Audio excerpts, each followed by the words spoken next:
When William Burroughs published his first book, The Naked Lunch, Norman Mailer observed that Burroughs was the only American writer alive today who may conceivably be possessed by genius.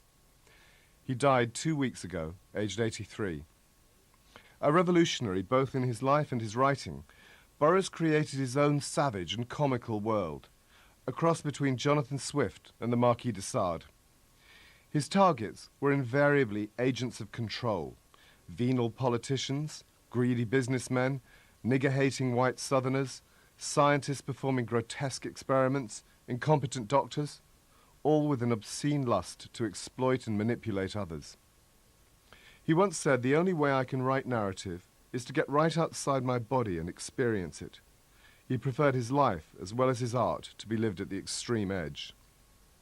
The Naked Lunch, The Soft Machine, Nova Express, The Ticket That Exploded, Cities of the Red Night.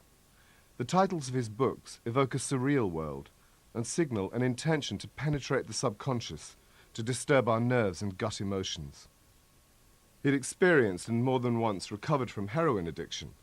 He was an habitué of homosexual and criminal underworlds.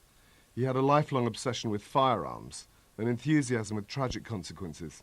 He shot his wife when what he called their William Tell routine went badly wrong. For his friend J.G. Ballard, Burroughs's weird genius was the perfect mirror of his times and made him the most important and original writer since the Second World War.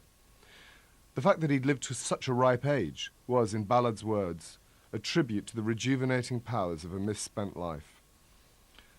Burroughs died in Lawrence, Kansas, a small town literally in the middle of the United States, where he'd been living quietly for a couple of decades, looking after his cats and his garden.